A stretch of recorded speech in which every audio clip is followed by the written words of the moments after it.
Camion sur le flanc dont le chauffeur, surpris par la crue, n'a pas survécu. Spectacle de désolation découvert par Emmanuel Macron. Première étape ce matin, Villalier, 1000 habitants qui déplorent 2 victimes sur les 14 recensées dans l'Aude. 8 jours après, les habitants encore sous le choc. À chaque forte pluie, je suis inondé, monsieur le président. Ah oui. Chaque fois, je le signale. Qu'est-ce qu'on va faire maintenant? Mêmes dégâts et mêmes émotions à Trèbes, 20 km plus loin. Ça fait 8 jours que je suis pas sortie. J'étais pas bien. Mais vous avez peur et puis vous êtes pas bien. Quand on voit les biens matériels se détériorer, c'est pas grave, mais là, on a une peur pour nos vies. Daniel Ballester fait partie de ceux qui ont ici tout perdu. Tant qu'on vient pas, on peut pas se rendre compte. Là, vraiment, on a l'impression de sortir de guerre, quoi. On a la route arrachée, on a des cratères partout. Emmanuel Macron venu rencontrer les victimes, les élus et tous ceux qui depuis 8 jours participent au secours. Ça va. Vous tenez. Vous avez donné un formidable visage de la République. Je suis fier de vous. Je suis fier de nous. Dans quelques jours, 80 millions d'euros seront débloqués et les préfectures priées de renouveler gratuitement les pièces d'identité perdues, de quoi gérer l'urgence. Moi, ce qui m'inquiète toujours, c'est que vous savez, il y a les médias, il y a tout le monde maintenant, et dans 10 jours, peut-être qu'on n'en parlera pratiquement plus, les gens seront seuls.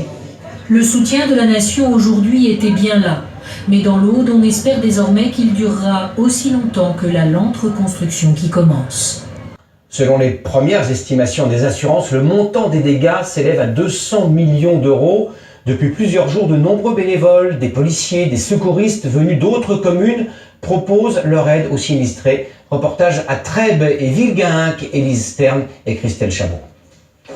Maison par maison à Trèbes, il faut encore nettoyer les traces des inondations.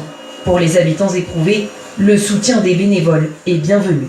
Tout ce qu'ils ont fait là, à 4 ou 5, moi il m'a fallu 2 ou 3 jours pour tout faire tout ça. Moi, je croyais que tout le monde était parti au bout d'une semaine, ben non. Ils remettent le papier pour nous aider. Ils sont adorables, ils viennent de loin en plus.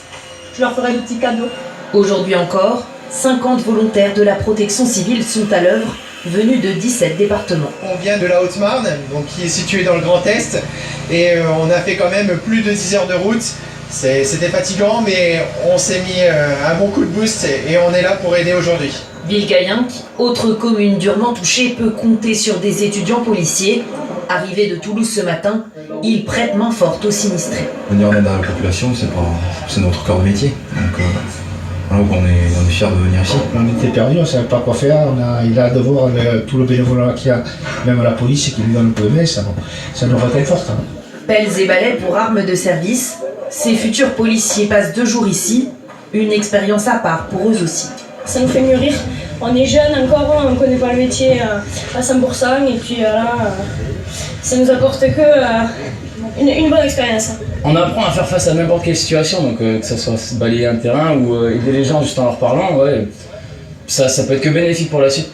En plus de leur efficacité sur le terrain, tous ces bénévoles permettent au village de ne pas se sentir abandonné.